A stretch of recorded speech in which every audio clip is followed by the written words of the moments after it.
Recruitment and selection plays vital role in an organizational scenario because recruitment is the process of attracting qualified candidates for a job role, and selection is the process of identifying and selecting the right candidates for that job. Few peoples would question that recruitment and selections are key strategic domains in HRM. At the same time, recruitment and selections also have an image problem. First, recruitment and selections are often viewed as an old ingrained HRM domains. It seems like that the traditional recruitment and selection procedures have been around for decades, which is at odds with the ever-changing internal and external environment of organizations. Recruitment and selection is an important operation in HRM, designed to maximize employee strength in order to meet the employer's strategic goals and objectives. In short, recruitment and selection is the process of sourcing, screening, shortlisting, and selecting the right candidates for the filling the required vacant position. The impact of technology on recruiting. Organizations have had to adjust to the new reality of online recruiting. It means that the use of communication technologies such as website and social media to find and attract potential job applicants to keep interested in the organization during the selection processes and to influence their job choice decision. E-recruiting provides the opportunity to reach applicants wherever they are through their mobile devices. Since many people are now using mobile phones, you can also find your future employees by posting online or you can find job through online, and that's what we call online recruitment, which is a formal way of sourcing information online. Despite the practical advantages afforded by e-recruiting, there remain both positive and negative consequences for organizations.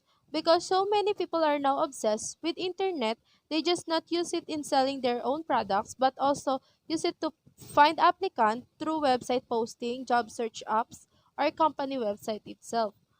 For example, master.com, jobstreet.com, Indeed, and LinkedIn, which is a formal way for searching job information online. The potential also exists for the immediate tailoring of recruiting information to target the needs of prospective applicants. Example, after completing a needs questionnaire online, a prospective applicants could conceivably be provided with targeted information about the organization, its benefit, programs, and opportunities that address their individual needs. If you ask them according to their needs, you will know more about suitable applicants and job quality. The fundamental concept that apply to the both internal external recruiting, it can be easier for employees to succeed out of a new job in the same company. Despite of the benefits and efficiencies of online recruiting, a potential downside is that many employers complain about the flood of unqualified applicants that can result from online advertising. On the other hand, the negative effect of this is that most employers find applicants who are not qualified in the position due to the lack of screening methods. Applicant quality as recruiting outcome. Traditional recruiting outcome have been categorized into four major constructs, which is job pursuit intentions, organizational attraction, acceptance intentions, job choice. First one is the job pursuit intention. Job pursuit intention is defined as the degree to which job seekers would like to pursue job opportunities from specific firms in the future. Organizational attraction. Organizational attraction has been measured in both direct and indirect ways. Example of direct measure of organizational attraction include behavioral based measures, among which one's recommendation of organization to others, one's ultimate choice of an organization, and even actual application behavior. Acceptance intention. Acceptance intention, that job seeker intention determined by how user come to accept in use of technology. Job choice. The concept of underlying job choice research is that individuals are motivated to find work consistent with their preferences and goals. Carlson, Connerly, and Mecham, 2002, argued that assessing the quality of the applicants attracted is a useful tool in assessing the overall utility of the recruiting selection system. To this end, they provide a useful assessment framework. This outcome has been an important focus on recruiting research. Meanwhile, have shown that stronger applicants are most influenced by recruiting practices. Specifically, weak applicants are inclined to apply to the most vacancies to maximize their chances of employment, whereas strong applicants can afford to consider the merits of each company before submitting any applications. The renewed importance of the recruiter. A long-standing debate in the recruitment field has examined the role that recruiters play in influencing applicant decisions. Early work suggested that recruiters play either no role or a minor one in determining applicants' decision.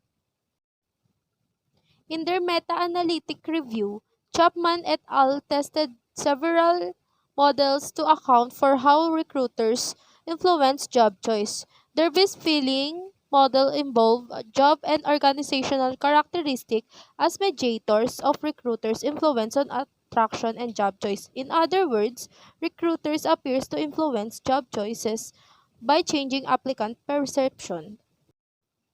Despite the growing role of technology in the recruiting processes, most employers and applicants continue to value an opportunity for face to face interaction at some point in the recruitment process. Organizational image and employer branding. It is clear that applicants consider the image of an organization as an important factor for evaluating employers. A lot of work has emerged on how applicants form images of organization. One simple mechanism appears to be familiarity. Organizational image refers to people's global impressions of an organization. It is defined as people loose structures of knowledge and beliefs about an organization. Organizational image represents the net cognitive reactions and associations of customers, investors, employees, and applicants to an organization name. Accordingly, it serves as a template to categorize, store, and recall organization related information. It should be noted that there is no such thing as the organization's image because an organization typically has multiple images. These multiple images result from various groups, also known as stakeholders or corporate audience. Holding different images of the same organization, at least one might distinguish among the following organizational image. So first, investor and executive hold an image of an organization as an economic performer. This investor typically rely on factual economic figures as a basis of their beliefs about the organizations. Second, there is the image of an organization as a social performer in the general society, also known as a corporate social performance. Third, customer or clients hold an image of an organization as a provider of goods and services. Fourth, each organization has an image as an employer among current employees and potential applicants, also known as company employment image or employer image. So, this is the image that is assessed in rankings such as Fortune magazines that the 100 best companies to work for. This multiple organization image might not always coincide. For example, the firm image as employer as held by either employees or job seekers might be different from its image as provider of goods and services in the minds of customer or clients. Organizational images typically develop over longer periods of time. They result from, among other things, media coverage, individual or group sense making, and communication on the part of organization, as reflected in organization advertising, sponsorship, and publicity. However, it should be clear the organizational images are not static. Specifically, organizations often audit their images. In these image audits, the aim is to carefully determine which factors make up the image among various stakeholders. Next, organization aim to strategically modify the image held by these stakeholders. For example, this might be done by increasing an organization exposure or by highlighting specific attributes in advertising campaigns. Components of organizational image. Generally, two components can be distinguished in an organization's image. First, people typically associate some objective attributes with an organization. These attributes might vary from factual or historical aspects of organization to organizational procedures and policies. For example, in terms of a company's image as an employer, research has confirmed that applicants might have some knowledge about the attributes of organization and the job that they might consider applying for. Examples include size, location, level of centralization, pay, benefits, type of work to be performed, advancement opportunities, and career programs. A second part of people's general impressions of an organization refers to trait related inferences. Inferences about organization are different from the aforementioned objective company related information of two reasons. First, trait inferences describe the organization in terms of subjective, abstract, and intangible attributes. Second, they convey symbolic company information in the form of imagery the people assign to organization. For example, in terms of a company image as an employer, research has discovered that applicants reliably and meaningfully ascribe traits to organization. They refer to some employing organization as trendy, whereas other employing organizations are seen as prestigious. Consequences of organizational image. An organization's image plays a central role because what various stakeholders know about an organization considerably influences how they respond to the organization. In fact, an organization image might have various potentially favorable consequences for the organizational and its main stakeholders. First, there might be effects on investment decisions. Specifically, firms with a good image might have a competitive leverage in terms of attracting and keeping new investors. Second, it has been found that an organization image exert effects on customer product choices. In this context, an organization image might serve as a signal or product quality and might enable an organization to distinguish itself from in main competitors. Third, an organization image seems to affect people's attraction to an organization as a place to work.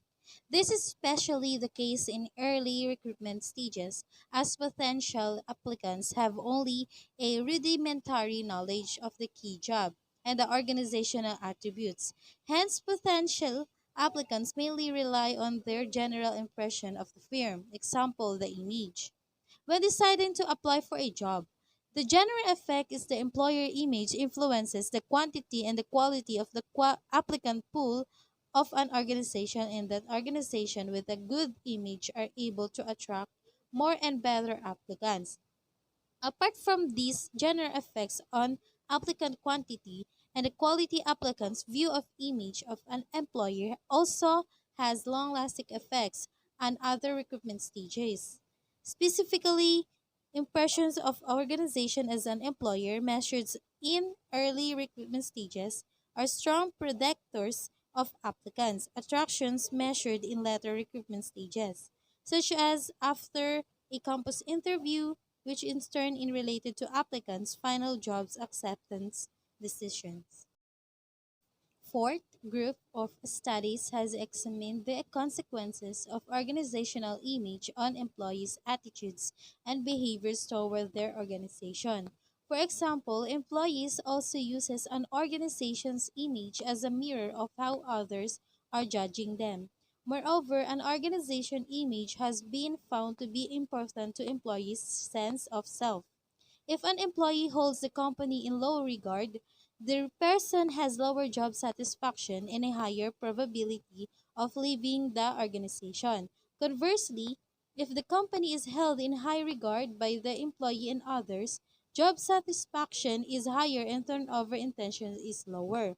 In this case, an employee also wants to be associated with a positive image of organization and feels proud to be belong to that organization. What is employer branding? Employer branding is the process of managing and influencing your reputation as an employer among job seekers, employees, and key stakeholders. It encompasses everything you do to the position of organization as an employer of choice. Your employer brand is your organization reputation as an employer. In simpler terms, it's what job seekers and employees really think of you. It's what they tell their friends and family when you aren't around. Through it may not be tangible, your employer brand is an asset that requires constant cultivation. That's where employer branding comes into play. Why manage and influence instead of own or dictate? Because your employer brand is not something you actually own. Your reputation as an employer exists in the minds of candidates and employees, and it is shaped by their thoughts and impressions. You have an employer brand, whether or not you actively manage it. Candidates and employees have an opinion about you, and if you aren't working to influence it, you're at their mercy. The importance of employer branding. It's almost impossible to overstate the importance of employer branding. While the concept has been around for decades, it didn't gain widespread attention until the mid of 90s. When the first online job boards were launched, almost overnight employees had access to millions of opportunities across the country. The workforce became more fluid than ever before, and the days of sticking with one company for the long haul were over. Smart employers adapted to this shift, some faster than others, and began to take proactive steps toward attracting and retaining top talent. But thousands of organizations still fail to capitalize on the benefits of employer branding, and those benefits are significant. How to build an employer brand? So you're ready to get serious about your employer brand, but how do you get started? You may not be able to hire dedicated expert to handle this function, but there's no reason you can build a compelling employer brand. Breaking things down to the most important tasks will make the process much more manageable, so let's cover the basics. Conduct an employer brand audit. You can hope the influence or manage your employer brand if you don't have or know what its people think about you. So an employer brand audit is the first step. This is a two-pronged fact-finding missions designed to uncover how the company is currently representing itself to candidates and employees and what those people actually think about the company. First, examine everything, and we do mean everything. You're saying to candidates and employees that could impact their perceptions of the company. Your job's description, career page, social media profiles, access stamp rejection letters, onboarding materials, internal communications, performance review, if it exists, analyze it. Next, it's time to get some feedback from candidates and employees. Remember, the idea here is to understand how they really think and feel about the company. So be sure to ask questions that will provide meaningful information. You want to speak with enough people to feel confident you've gathered meaningful data. But don't overdo it. Collecting too much information will make data analysis nearly impossible. Once complete, the employer brand audit will help you identify and correct the gaps that exist between how the company is representing itself and how it's perceived by candidates and employees. Craft your employee value propositions.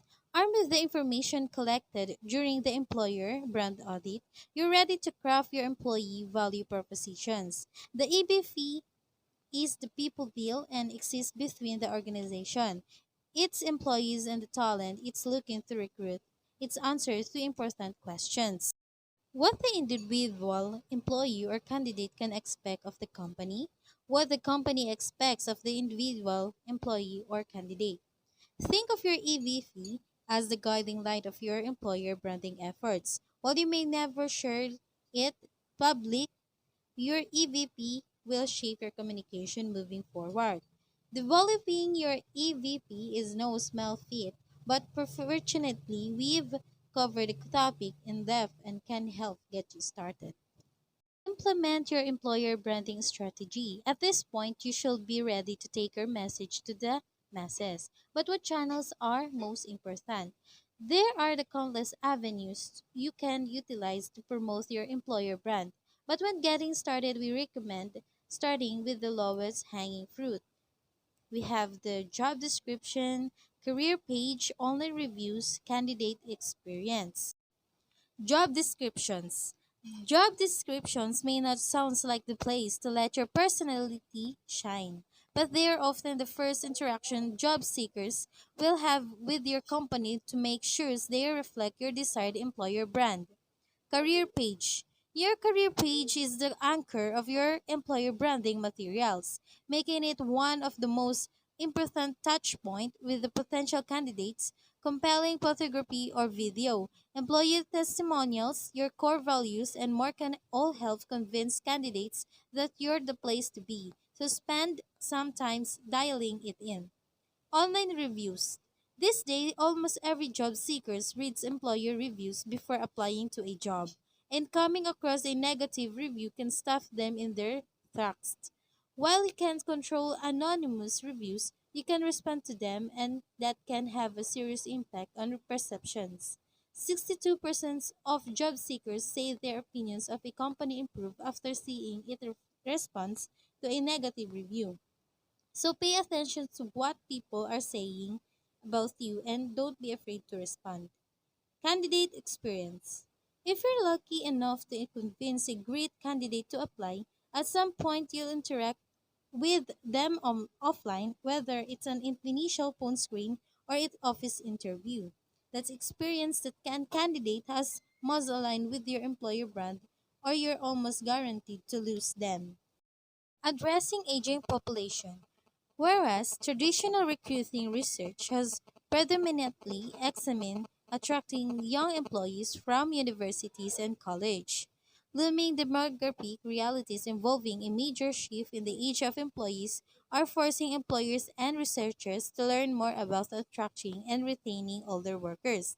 As the people grow older, they become less self sufficient in terms of taking care of their own finances, health, and general day to day needs and obligations. For example, most societies have generally accepted age of retirement based on both societal norms as well as countries' tax laws and pension rules. After which point an individual ceases to engage in employment, the rest of society typically assumes some level of responsibility in ensuring the elderly are cared for. The elderly can receive care from a variety of different sources, including their families, the states, the private sectors, and charitable institutions. Nevertheless, even in societies that have a strong system in place to provide or the age, an aging population poses a significant financial and economic burden. In the US, specifically, the pension system and the healthcare sector are two important examples of this problem. Attracting temporary workers. One response to stopping highly volatile work demands has been to rely more heavily on temporary workers, interns, and employment agency employees.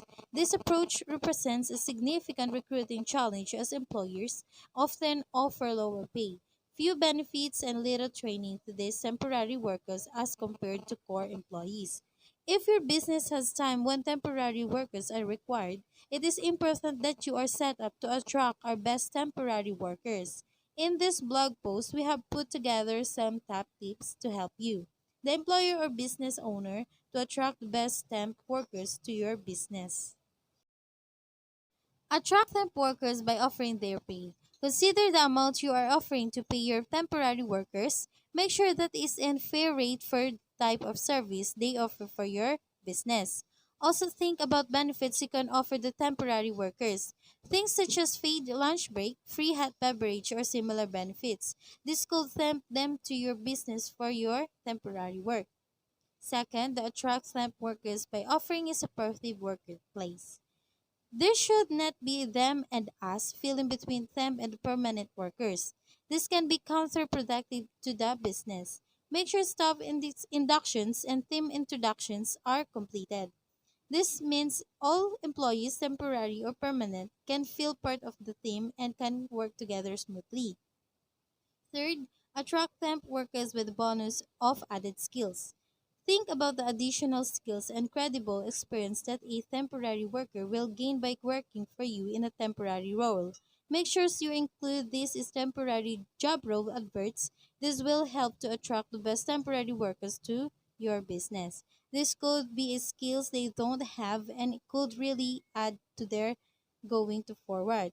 Fourth, attract temp workers with the possibility of more work.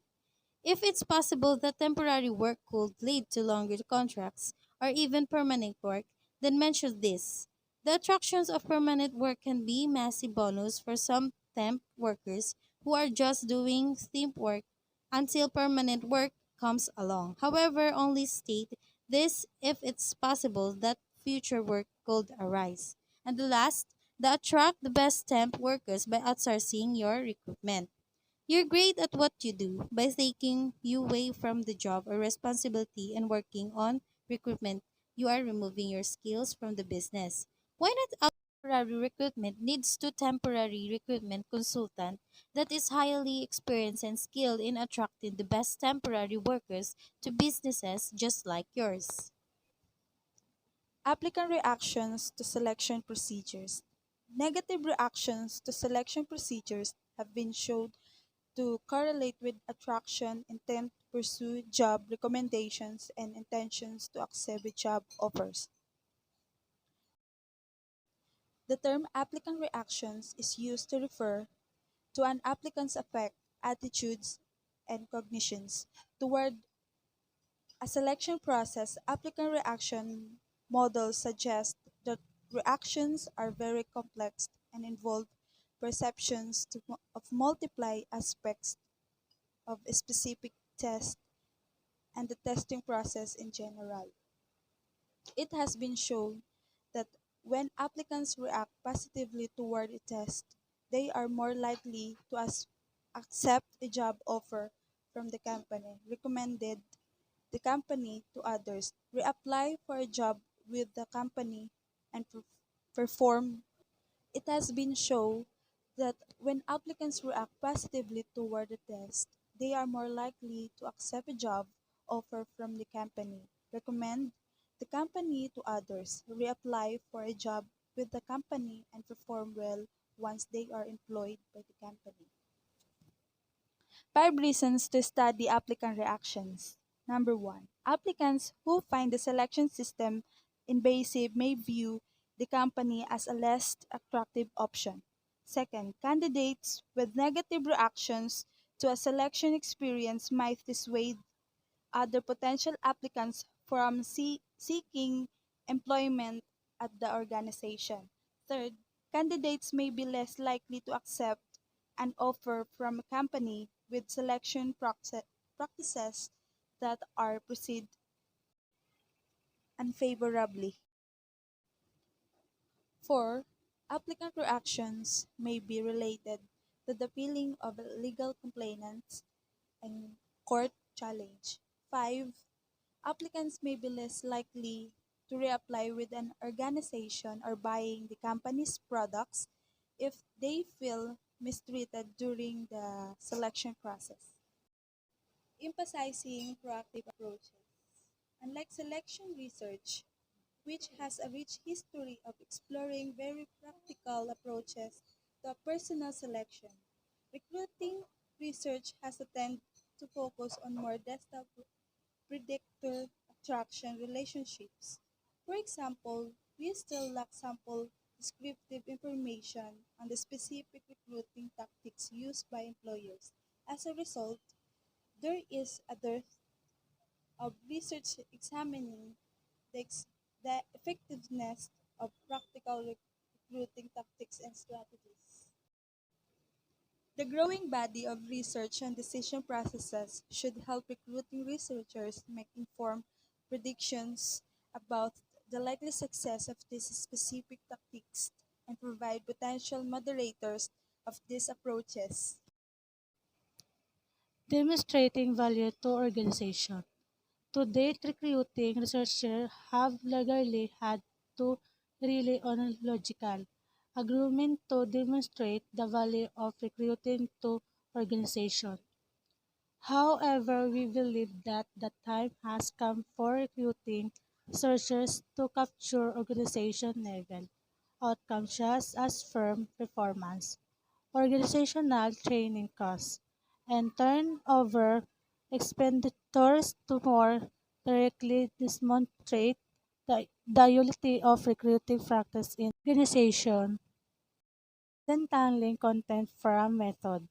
In order to better determine a recruiting effect, researchers are arguing to design multiple motivation for various recruiting tactics. To frequency, recruiting resources have single manipulation in information, which make it difficult to determine whether the approach to recruiting is driving any observed difference or whether the content of the single manipulation is causing the effect. For example, in designing a study examining the role of a recruiting tactic such as impairing the job opening to a competitor's offering versus a tactic involving simply providing additional information about the company. Researchers should endeavor to provide several examples of each manipulation so that the content of the manipulation is not confounded with the tactic. According we count the relative effect of the recruiting tactic independent of the job and organizational content used in the manipulation. Good afternoon, everyone.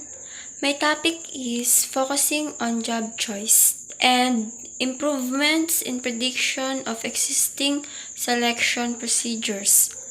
Focusing on job choice, we know a lot less about behavioral outcomes such as actual job choice than we do about attitudinal outcomes such as attraction, job pursuit intentions, and job acceptance intentions.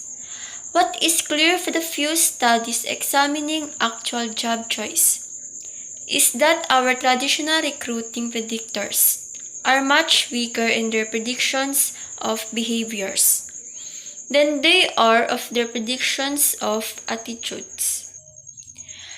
We need to pay attention to multiple outcomes, longitudinal outcomes, and behavioral outcomes if we are to provide organizations with information that will be practical.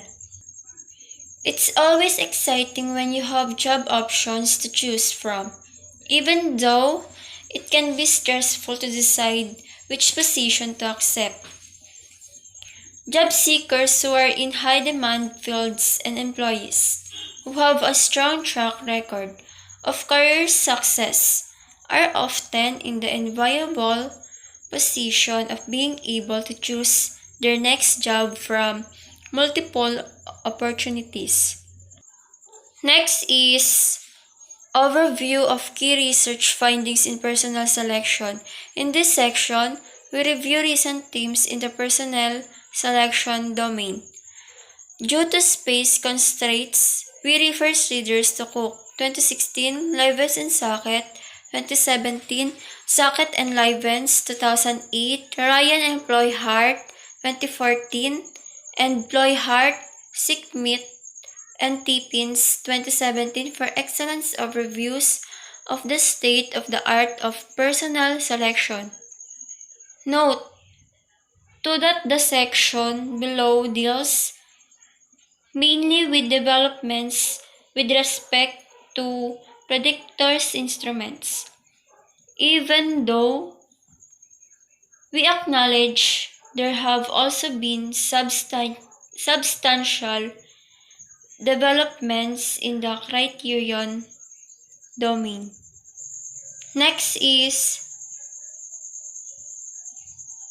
improvements in prediction of existing selection procedures.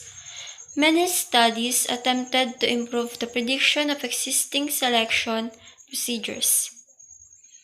One insight deals with increasing the contextualization of sign-based predictors, cognitive ability tests, aptitude tests, and personality inventories. Although contextualization has a history in aptitude tests, more recent studies have experimented with it in personality inventories. Contextualized personality inventories use a specific frame of reference instead of the traditional generic format. For example, I pay attention to details. The meta-analysis of Schaffers and Postlewaite 2012 summarized this research based and showed that 4 big 5 traits: emotional stability, extraversion, agreeableness, and openness to experience. The size of validity coefficients of ratings on contextualized personality inventories were at least double those of generalized inventories. Yet some questions remain. For instance, how far does one need to go with contextualizing personality inventories? Granted, adding an at-work tag is only a start to a full contextualization of personality inventories. For example, I pay attention to details when I am planning my meetings with customers. Narrow contextualized skills might be better predictors of narrow criteria, whereas more generic skills might be better predictors for or more general criterion such as job performance. As conceptualizations of job performance broaden beyond task performance to include the citizenship, productivity, and adaptive domains, it is important for organizations to carefully identify the criterion constructs of interest and to choose potential predictors on the basis of hypothesized links to these criterion constructs. All of this fits in a general trend to move away from general discussion of prediction as valid to consideration of valid for what. Although this idea has already been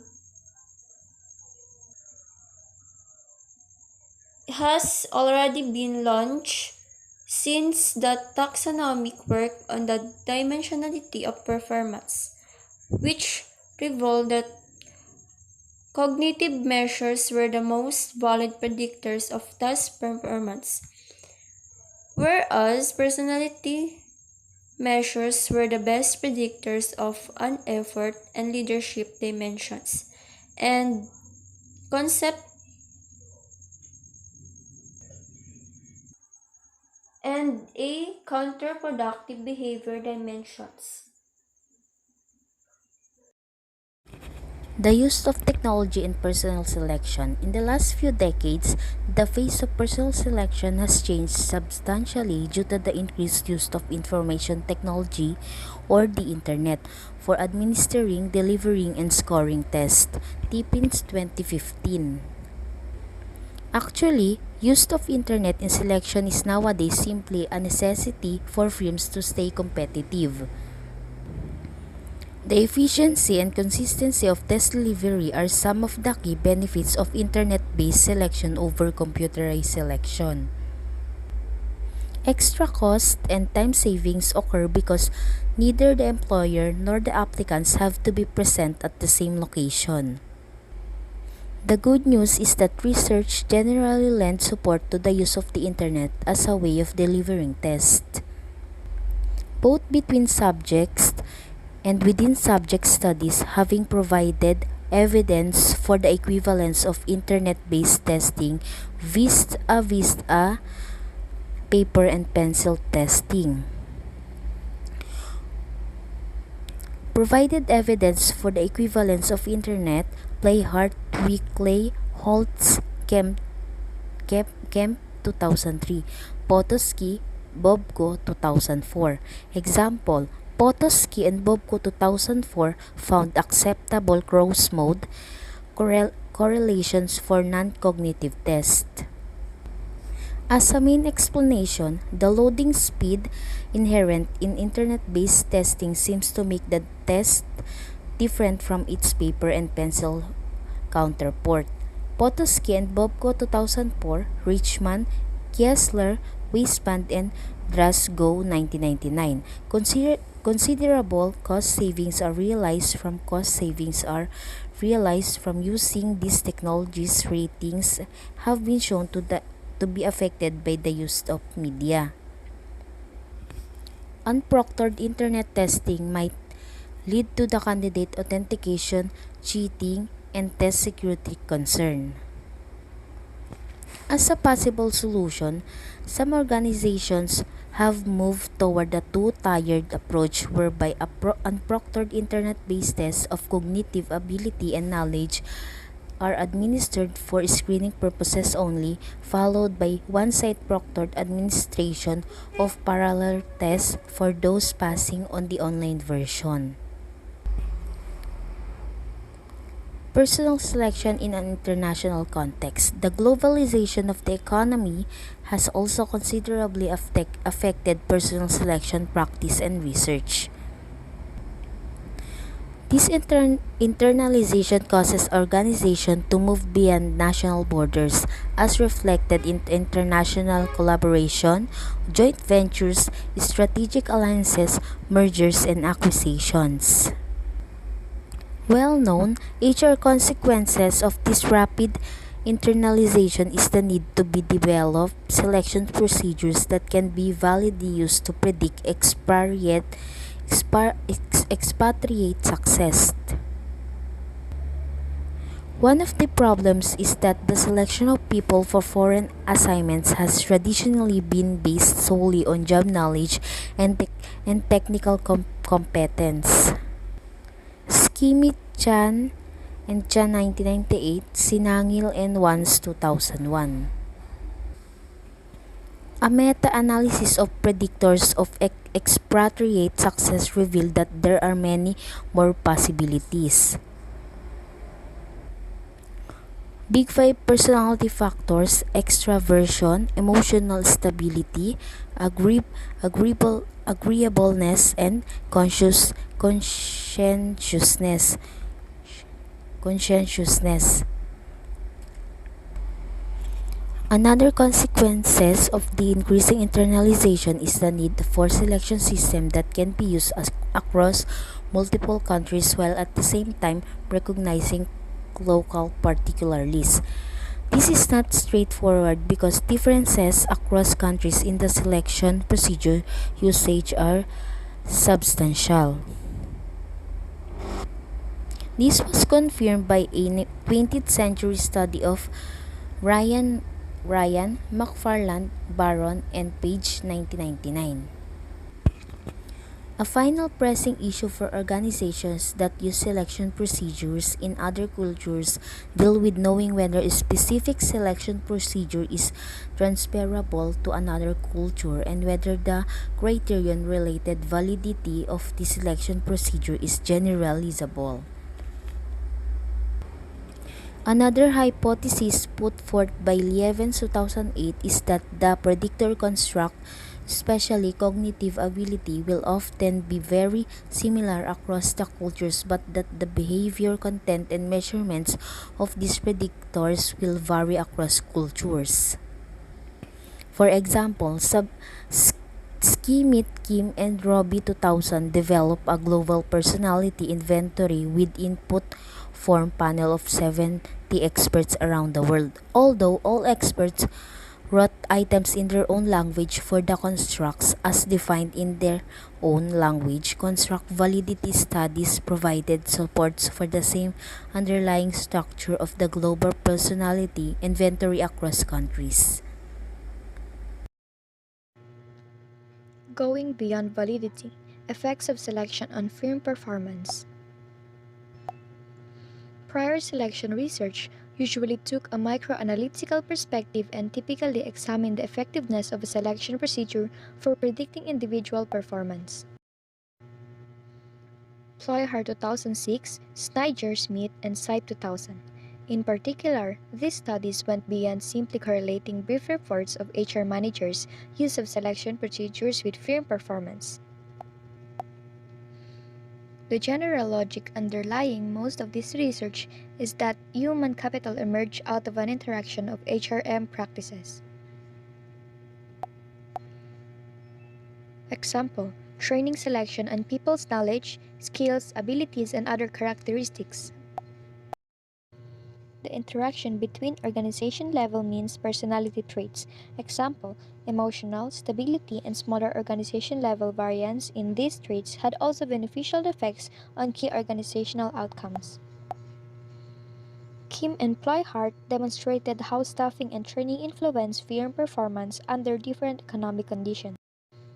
They demonstrated that training was more beneficial for precision profitability, whereas staffing was more beneficial for post-recession recovery.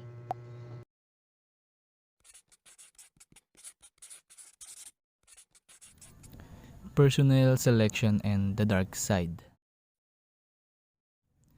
When we hear the word dark traits or maladaptive traits, the first thing that comes on our mind is about behavior, personality, right? By the way, I am Perez Harold, the reporter of this topic. So let's proceed. In this topic, we will able to understand the importance of selection process to determine the employee's behavior. In psychology, maladaptive behaviors are actions or tendencies that don't allow an individual to adjust well to a certain situations. Later on, maladaptive traits are then referred as the Dark Triad. So what is Dark Triad?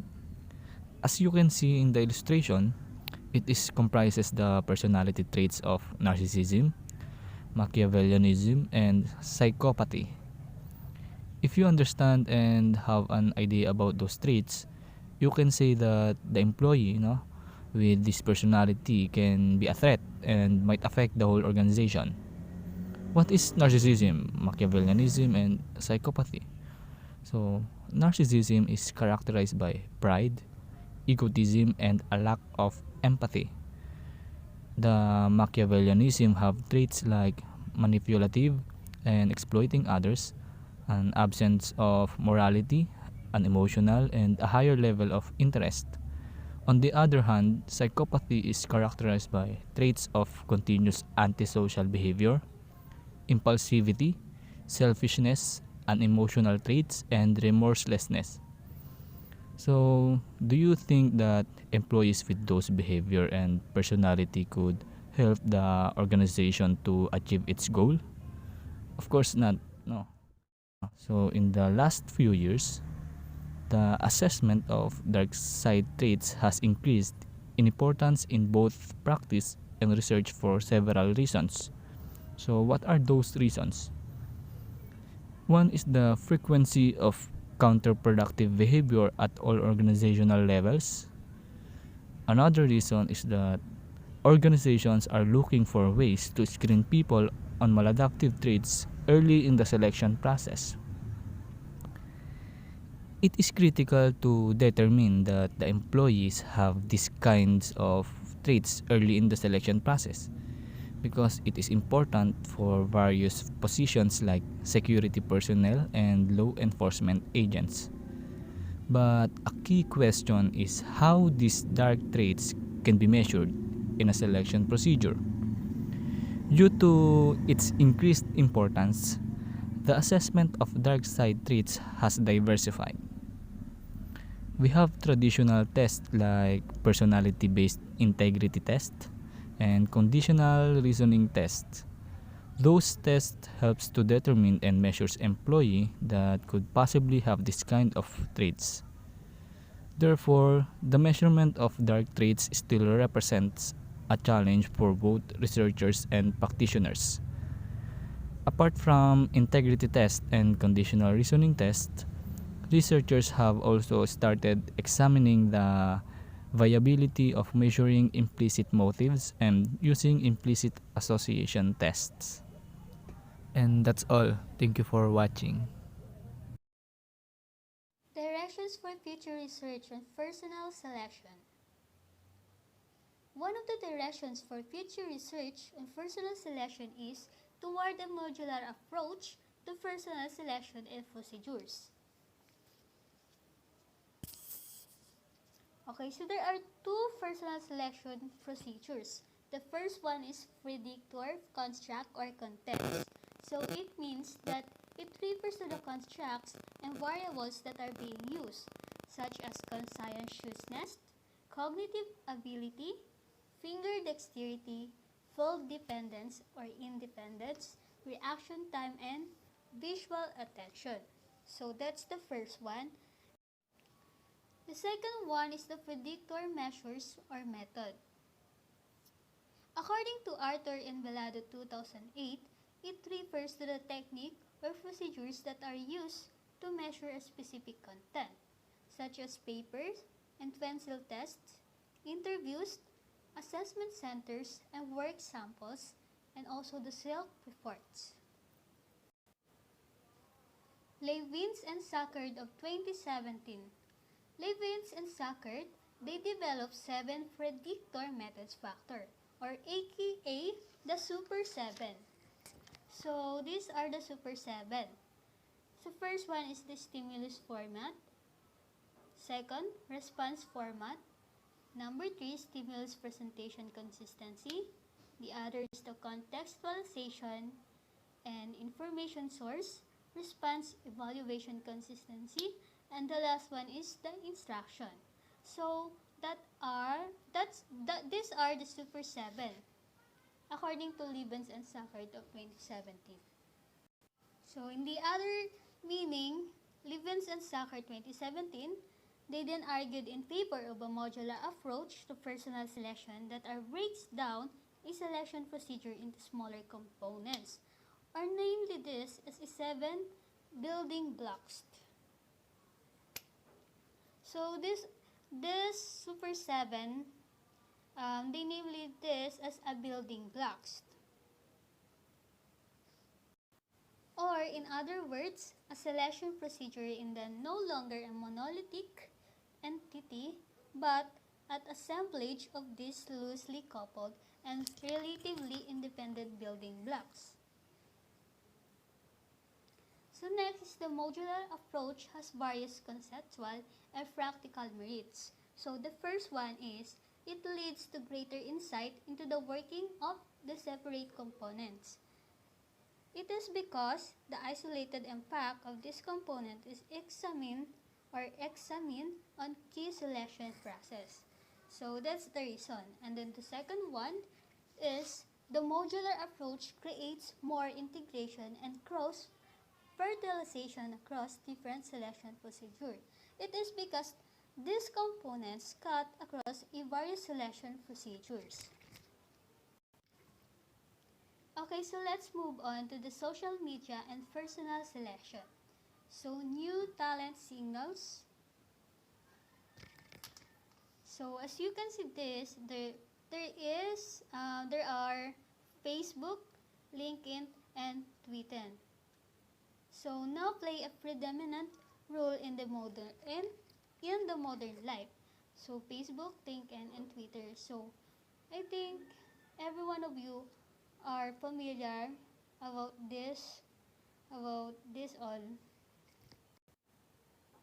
So that, according to Kaplan and Hale in 2010, McFarland and Floyd-Hart of 2015, social media can be defined as the internet based upon Web 2.0 that allows users to generate and exchange their own content.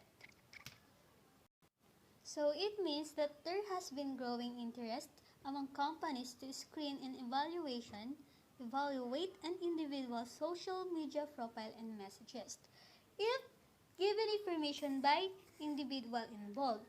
So as that meaning, as a novel and additional source of information for recruiters to make a decision about whether or not to hire a person by using this Facebook, LinkedIn, and Twitter. So the word cyber betting, according to its meaning, cyber betting has the potential to revolutionize the field of employee selection. Employee selection. So what it is all about is cyber betting. So I know, cyber betting, according to my research, cyber betting is the process of examining prospective employees' online information to help make hiring decision. So this is a very important in selection procedures and also in a selection process. For instance, according to Roth et al., they posited that we believe this is a somewhat rare moment in the human resources literature when a new class of selection methods arrive on the scene. So importantly, research further shows that social media users present not only just idealized version of themselves, but also their true selves, of course. So, or the least, it also known as the least common denominator self.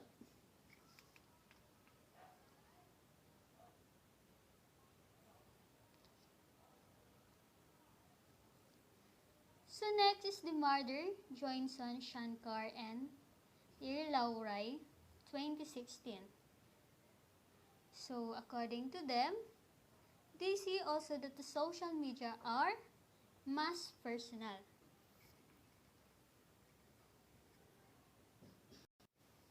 So what is a mass personnel?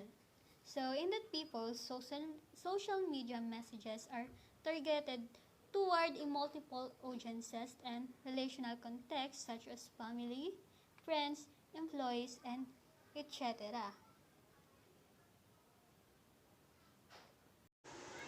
So now, let's proceed to gamification and personal selection. Gamification is the use of game mechanics and experience designed to digitally engage and motivate people to achieve their goals.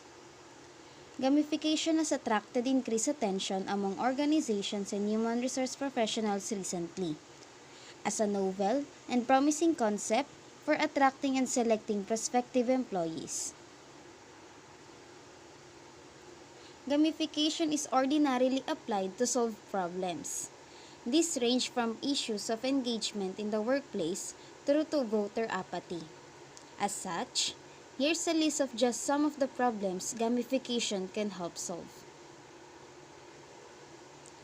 Learner engagement in workplace training, sales staff performance, your ability to complete chores and mundane tasks, performance at the gym, organizational productivity, your ability to enter flow, knowledge retention, crowdsourcing, recruitment issues, and customer retention. One of the attractive points of gamification and personal selection is the situational judgment test or SJT method, wherein it is a popular behavioral assessment tool that presents applicants with realistic scenarios, related to the day-to-day challenges and activities of the job in question. Candidates choose what the best and worst response to these scenarios are in their opinion. It is to make assess decision-making capabilities, wherein participants are presented with work-specific situation and asked to judge how they would respond to a potential work dilemma. Respondents review a range of multiple choice answer options to determine which is their preferred solution. SJT's method can be applied to any situation that involves making a judgment to be successful. Verback and Hunter in year 2012 defined gamification as the use of game elements and game design techniques in non-game contexts, to which adds the purpose of motivating people and drive behavior. Referred to gamification as the process in which features of game are embedded into activities that are not themselves games. Argue persuasively that game makers need not to be only ones benefiting from game design. They reveal how game thinking, addressing problems like a game designer, can motivate employees and customers and create engaging experiences that can transform your business. It also offers an explanation of when gamifying makes the most sense and a 6-step framework for using games for marketing, productivity enhancement, innovation, employee motivation, customer engagement, and more. To bring order in the diversity of game features, Bedwell, Pavlas, Heine, Lazara, and Salas in year 2012 developed a taxonomy of the wine elements of gamification. The first one is the action language, wherein how the player communicates with the system. Assessment is where feedback given to the player. Third one is conflict or challenge, which means the difficulty, problems, and uncertainty presented. The fourth one is control, wherein degree of interaction and agency the player has. In environment, presentation of physical surroundings. Game fiction, fantasy and mystery in the story and world. Human interaction, human-to-human contact. In immersion, players' perception of immediacy and salience. And the last one is rules or goals, wherein clear rules to attain goals. We also need to examine how people's performance in games is related to established contracts such as cognitive ability. And now let's proceed to big data analytics in personnel selection. Big data analytics is the often complex process of examining big data to uncover information such as hidden patterns, correlations, market trends, and customer preferences that can help organizations make informed business decisions. Big data analytics examines large amounts of data to uncover hidden patterns, correlations, and other insights. With today's technology, it's impossible to analyze your data and get answers from it almost immediately, an effort that's slower and less efficient with more traditional business intelligence solutions. The new benefits that big data analytics brings to the table, however, are speed and efficiency wherein today's business can identify insights for immediate decisions. Big data include a combination of 4 dimensions, which are volume, velocity, variety, veracity, and it gives open window of opportunity for personnel selection. In addition, the big data movement can also be fruitfully applied for improving existing selection procedures. So that's all. and thank you for listening to my report.